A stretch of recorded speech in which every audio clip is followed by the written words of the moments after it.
Hello, and welcome to the Accountability Coach podcast, where we discuss proven business success principles related to helping you make more money and work less so you can enjoy having your ideal business and your ideal life. This is Bachrach. Today we have a special guest with us who has taken her hard-earned knowledge and wisdom in integrating it into business and in life to help you with a shortcut to your even greater success.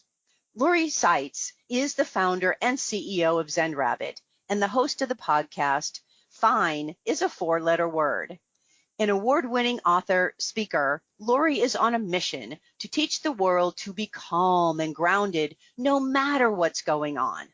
As a nationally recognized gratitude and meditation expert, Lori guides entrepreneurs and business leaders from stressed and chaotic to peaceful and focused, and shows you how to live a sabbatical life. As a result, your sales increase, your relationships strengthen, and your overall health improves. Welcome, Lori. We really appreciate you joining us. My pleasure to be here.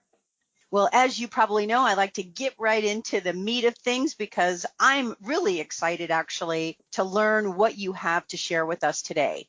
We all know that being grateful is important. So how does regularly practicing gratitude positively impact our business results?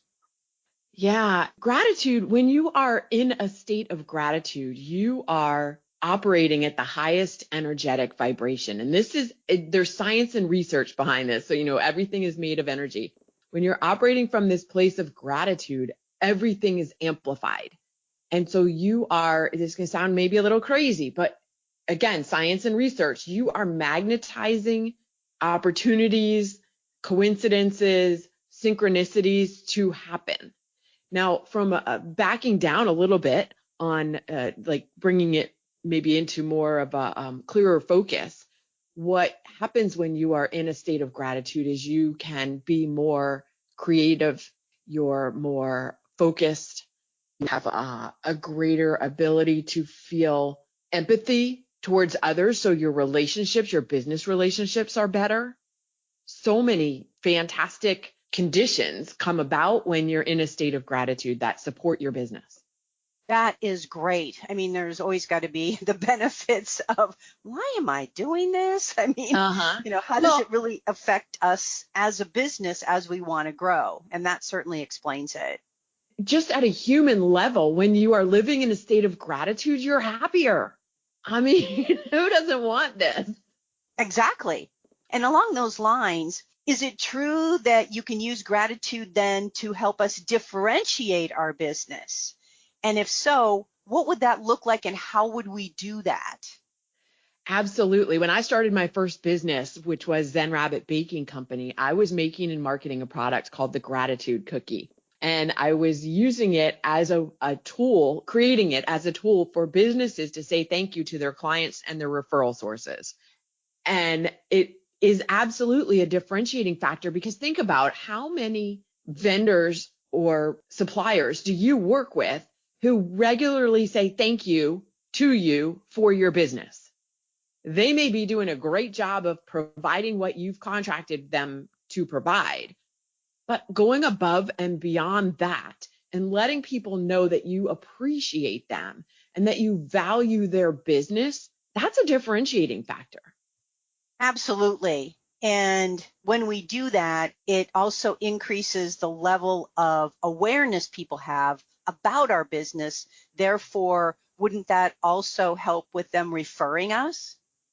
Yeah, absolutely. I mean, when they feel good about working with you, they will absolutely, they'll send you more business and they'll refer you more business. That's great. So let's talk about the relationship then between gratitude and actually manifesting our goals. How would we really make that work? Again, when you're in a state of gratitude, and so a lot of people talk about paying attention to gratitude, to writing down the 3 things that you are grateful for today in your journal. And it's a good practice to get into, except a lot of times people just end up doing it as another chore on their to-do list. And it's like, oh yeah, I'm grateful for my family, my house, and my job. And every day it's the same thing. They're not actually feeling the gratitude for those things. And it's that feeling place that I mentioned earlier that amplifies and magnetizes the things that you'd like to have come to you. So when you're in this state of gratitude and you're feeling the gratitude, and let me stop here for a second and say, what does gratitude feel like? Because I get asked that a lot. Gratitude feels like joy. Can you remember the last time you were in an experience or situation where you just were feeling absolute pure joy? That sounds great. I mean, Yeah, don't we all want to be joyful? You would think. So that's what gratitude feels like. It feels like joy. Like if you can get yourself into remembering this time when you were in a joyful place and bring that feeling into the feeling that you would have if you had what you are manifesting. Does that make sense? Let me say it a different way. It's a lot easier for people to feel gratitude for things that have already happened, for things they already have. It's a little bit more difficult for people to feel gratitude for things they haven't yet manifested. However, when you can get to that place of feeling gratitude for this goal that you're working towards, as if it has already happened, that makes it happen faster. Okay, I like that. So, for example, I always tell my clients, when you're working with people, expect a positive outcome, expect to get what you want. Mm-hmm. And when you expect that, at least it gives you a higher probability that you'll get it. Will you get it all the time? No. But we go in expecting it. So what you're saying is basically the same thing, right? Yeah, absolutely. Expect it and feel this knowing inside of you as if it has already happened, because in a universal sense, in some segment of the universe, it has already happened. It is on its way to you. It's already happened. I love this. Okay, this is so cool. So let's say that you're not, and I don't know if this is actually true or if this is actually anybody, but let's say that you're not naturally a grateful person. Mm-hmm. Is there a way that we can condition ourselves to become more grateful, therefore getting the benefits of that? 100%. And I think a lot of people, I actually believe humans are probably, I don't know, and I don't know any research or science on this, but born grateful, but it gets conditioned out of us because our society teaches us to look for things to complain and criticize about. And so when we're doing that, that's what shows up in our life. If you've ever noticed, the more somebody complains and criticizes, the more stuff to complain and criticize about shows up for them. And it works the opposite way too. So the more you find things to be grateful for, the more things to be grateful for show up in your life. And so this comes down to rewiring your brain, rewiring your beliefs about life. Going back to your expecting good outcomes, the more you expect that, the more they show up. And like you said, not necessarily 100% of the time, but more likely they show up. So it's a matter of rewiring your brain. How do you do that? That sounds really complicated, right? So you have to train yourself to look for things to be grateful for. A couple ways to do that. One, I love talking about this exercise called the "but I'm grateful for" exercise. So because we're human and we will find ourselves in situations where we're complaining or we're criticizing, catch yourself next time. Catch yourself and say, but I'm grateful for, and continually catch yourself in those situations and add on that gratitude. But I'm grateful for. But I'm grateful for. And you will now be training yourself to look for gratitude, even in situations that didn't seem like there's much gratitude to be had there. That's brilliant, actually. I think that's really brilliant. So as we're complaining or, not being very positive, put a sign up for yourself that says, but I'm grateful for blank, blank, blank. and really condition ourselves to leverage this exercise to help change. I think you used rewire our Mm-hmm. brain so that we start feeling that way more often, being that way more often, therefore getting the outcomes that we're looking for. Absolutely. And again, it just feels better to live this way. Yeah, it sounds good to me. Yeah. I mean, And go ahead. don't you hear a lot of people, I mean, talking about, they're just whining constantly. And Yeah. I think what a sad way to live is constantly be complaining or whining about things that aren't going well instead of just focusing on the few, maybe they're few, focusing on the few positive things or focusing on those things and trying to manifest those more in our life. Yeah. And you bring up a good point. I was going to say, even when everything seems really bleak, there is absolutely something you can be grateful for. We live in a society that has never had more comforts in history. So can you be grateful for you have a comfortable bed to sleep in? You have a hot cup of tea to drink this morning. Whatever it is can be, I have feet to stand on. Wherever you can find a shred of gratitude, if that's where you are, go there. Go, like, find that at least. Yeah, I love that because it is for us, a lot of times we take so many things for granted. We Mm-hmm. take the fact that we've got all of our fingers and toes. Not everybody does, but if we do, we're grateful for that. I Mm-hmm. can see, out of my eyes, I'm not blind. That's huge benefit and something to be grateful for. I can smell smells. I can smell the smell of a flower or the smell of food or whatever it might be. Because again, a lot of people don't have all these things. Yeah. And so stopping, recognizing, acknowledging, this all helps you to rewire your brain to be more open to seeing and feeling gratitude. And I was Hence, going to being say, more joyful, as you talked about. yeah, Hence, really being more absolutely. joyful. Absolutely. I was going to ask you the question when we were talking about the but I'm grateful for exercise. Have you ever heard not to use the word but? Yes.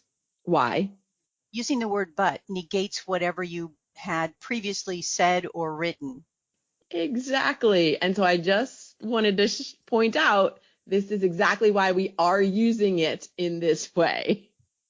We're negating the Excellent. first part of the complaint criticism part of the sentence here and focusing on the gratitude part. Oh, that's a good point because I hadn't really thought of that before. Yeah. Yeah. Okay, cool. So now let's talk about the power of visualization.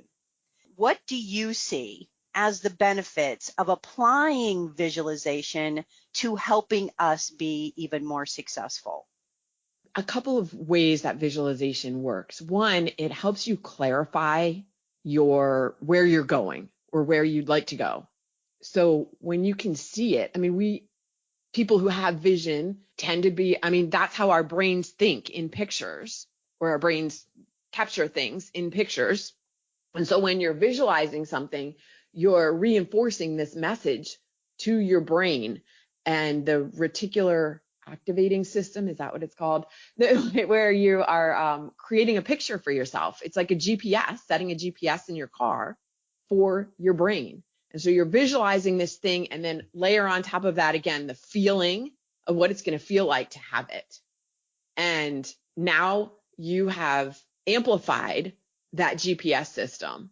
So even when you're not sitting or walking in meditation, whatever you're doing, as you're visualizing, like when you're going about your regular day, doing all your tasks and things, your mind is still actively looking for ways to make that happen, to bring situations and people and resources into your sphere to help support your goals. So I think what we're trying to accomplish here, and correct me if I'm wrong, is we're really focused in visualizing what we want to have happen. We're not focused and we're not visualizing on things we don't want to have happen, which I think a lot of people do. They conjure up all these imaginary pictures and visions of what could happen instead of focusing on what could happen in a positive way as opposed to a negative way. Am I on the right track there? Yeah, absolutely. So what do we call that when people are visualizing negative outcomes? Do you know? I'm thinking of something specific. I don't know if you're picking up what I'm thinking. I'm not picking up, so tell me. Worrying. Worrying is visualizing negative outcomes. And we're all, as humans, really good at doing that. It's interesting that we're so much better at doing that than visualizing the positive outcomes. Yet the universe conspires for our highest good. So the universe, God, higher power, whatever you want to call it, the odds are stacked in our favor for a favorable outcome. And yet we tend to focus much more on the negative outcome. And I think that's related to, evolutionarily, when we needed to be aware of saber-toothed tigers trying to eat us, that we would be hyper aware of negative outcomes. So again, it comes back to, how do I rewire my brain to focus more on the positive outcomes, which, like I said, have an higher probability of turning out if we focus on them. So why do you think that more people really don't take the time to visualize what they want more often? And how long does it really take anyway? It doesn't take very long. You can spend 3 minutes a day. I mean, when you wake up in the morning before you get out of bed, can you spend 3 minutes focused on your breathing? Because we tend to not breathe. I mean, we all are breathing because we're still alive, but we're not doing it super efficiently, where we tend to be very shallow breathers. And so if you can focus on breathing really deeply into your lungs and all the way down to your abdomen for 3 minutes, as you're doing this, you could also be focusing on, what is the intention for the day? How would you like to see your day go? You don't have to have a specific focus of like, I'm going to accomplish these 10 things, but just how in general, again, how would you like your day to feel? How would you like to feel as you move through your day?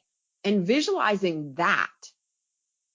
And that sets the intention for your day. In what most people do is they open their eyes and they pick up their phone and they start scrolling social, and they're checking their email, and they're immediately, their mind is like, oh my God, I got to do this. And then I got to do this. And I got to remember to stop and do that. And then that's not the best way to start your day. You're immediately throwing yourself into stress. So take a few minutes, 3 at the least, but I know plenty of people, business leaders and successful people, who are taking 30 to 60 to 90 minutes in the beginning of their day to set their intention, to read, to put themselves in a positive mindset, mind space. I like that word better. Mind space, to start their day instead of starting in a chaos and frenzy. Yeah, I actually interviewed a billionaire not too long ago, and he talked about that's how he starts his day. It's not like I'm pulling out my phone, my tablet, working. I'm just really visualizing and even being grateful. Mm-hmm. First thing in the morning, for how he's really setting his intentions for the day to have a great day. And he really focuses, and you're right, he talked about spending quite a bit of time just focused on that with his breathing as well, to get the outcomes that he gets every day. And I've talked to a lot of successful people, as you have, that say the same thing. So I'm guessing your recommendation to us then would be, when you wake up, don't immediately pull out your phone, really start to do some deep breathing and really take the time to visualize your intentions for the day. Yes, get quiet. Obviously you're quiet, but this is one of the best times of the day to do this, because that in between awake and asleep state, which you're kind of in right when you wake up, is called alpha brainwaves. And that is where your mind is very programmable. It's then and as you're falling asleep, which is, again, when you're falling asleep, it's best to not be looking at your phone right before you fall asleep, not watching the news, not falling asleep to the news with the news on while it's still playing. All that's going into your brain, and it's in that alpha place where your brain is actually most susceptible to being rewired, is in that space. So whatever you're listening to first thing or paying attention to, whether it's listening or taking it in visually, first thing in the morning, last thing at night, that's what you're programming into your mind. And to answer your question from before, I think a lot of people just don't know what we're talking about right now, so they don't know to do it. So I guess if we don't know, how do we know what we don't know? Well, we're listening to podcasts like this, and exactly. we're talking to talking to friends, talking to colleagues, and introducing them to tools and resources where this information is being disseminated. And it is getting more and more people are talking about visualization and meditation and gratitude and the effects of getting yourself into positive emotions. And so while we're talking about this is not to say that if you are feeling anger or frustration or resentment or something like that, that you should stuff it down and just put on a happy face and pretend nothing's wrong. I encourage everybody to feel all of the emotions, because that's part of being human and part of being healthy. And at the same time, then where can you find the gratitude, or where can you refocus to a more positive outcome? Well, let's switch gears just a little bit, not totally here. We've all heard that meditation is effective and beneficial in so many ways. So, what do you think the reason is that more people aren't practicing and practicing it more often and even more consistently? Two reasons. And I learned how to meditate when I was 10 years old. My mom took my brother and me to a meditation course that's now known as the Silva method. So I've had this foundation and background for most of my life, and yet I did not use it for most of my life. And it's because, a myriad of reasons, but I don't have time. I'm not good at meditation. These are the top two reasons why I hear that people don't do it. So because puppy mind, what I call puppy mind, is all of these thoughts are racing through your head and you can't sit. Like, people have this idea that meditation is sitting cross-legged on a mat for hours at a time in complete silence with no thoughts running through their head. And since that's virtually impossible for almost anyone to do, they think they're not good at it. So again, going back to, can you breathe for 3 minutes? Focus on your breathing. That's a form of meditation. Can you find 3, 5, 10 minutes and listen to a guided meditation or something with music behind it, some kind of healing frequency music? One thing I recommend for people who say, I'm not good at sitting still, is to put on your favorite music, your favorite like upbeat hype song, and dance for the 3.5 minutes or however long the song is, and then sit and see if you've now gotten out some of that energy and can sit for a few minutes, or go for a walk in nature. And again, if you have to take your phone, take it, but don't listen to it. Just put it away, put it on silent, and walk and pay attention to what's going on in nature. So the being able to clear the thoughts in your head is actually not required for meditation.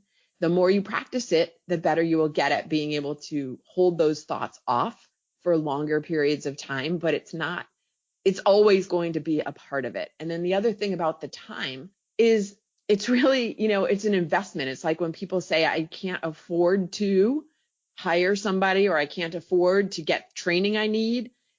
It's an investment. So what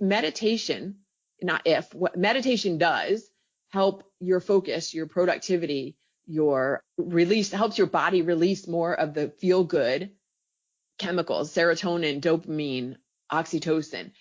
It reduces the cortisol that's running through your body, which is the stress hormone. All of these things, when you are able to do that, what you're doing is you're actually buying time. So let's say you spend 10 minutes every day in meditation, and that helps you make better decisions because now you're responding instead of reacting, and you have better relationships with your clients and your coworkers because you are more compassionate and you don't jump out of your skin every time something doesn't go exactly how you had expected it to. So your relationships are better. All of these things give you more time. So 10 minutes in the morning may save you an hour later in your day.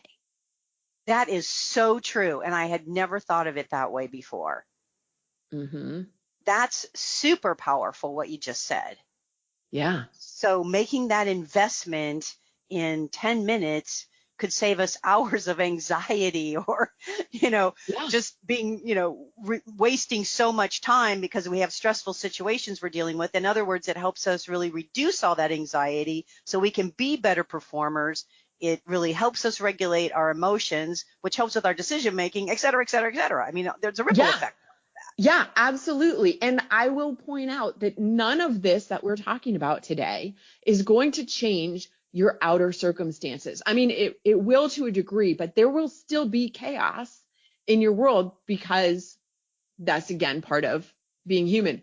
What it's changing is you and how you respond to it. And that in itself changes the circumstance. Yeah, that is so true.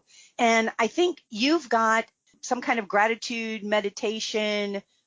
Yeah. I have a Something. 6-minute, Okay. 6-minute. Well, I create customized gratitude meditations for clients, Okay. which takes their experiences and what their past experiences and then also what they're manifesting and puts them into a meditation to magnetize that. But I also have a 6-minute gratitude meditation that is a really powerful, again, gets people into that feeling of gratitude. And I'm happy to share that with listeners. You can put a link in the show notes or it's available at my website at zenrabbit.com/gratitude-meditation. Awesome. And we could just leverage that simply to help us get going, right? Yeah, absolutely. I mean, 6 minutes. Come on. It's 6 minutes. It's not very long. That's a 6-minute investment. Yeah. Right? Yeah, exactly. We get a free gratitude meditation, and that's our investment in our time to give back the hour. Right. And seriously, yeah. I mean, and it could be more than an hour you get back. You don't, who knows? Oh, for sure. I was just using that as an example, but absolutely. Any other parting thoughts that you think are important for us to know, whether it's about gratitude, visualization, or meditation? All three of these, again, I just want to reiterate that it decreases anxiety, which means it builds resilience, and resilience is a big buzzword these days.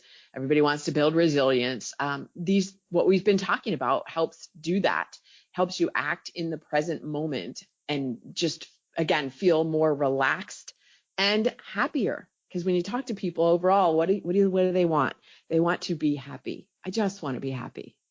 And these three things that we've talked about today contribute immensely to overall happiness. And just being happy helps us have better health, better everything really in our life. Everything. I mean, health, your business if your health is good, your business is going to be better. So being happy and joyful really contributes to so many aspects of our life, personal and business. Yes, and it's not as difficult to attain as a lot of people think it is. I would agree. I totally agree. Awesome. Well, thank you so much for your very valuable time. And I took great notes here, and I really appreciate your insight and wisdom and you sharing it with us today. My pleasure to be here, Anne. And remember, download Lori's free 6-minute gratitude meditation by going to zenrabbit.com/gratitude-meditation.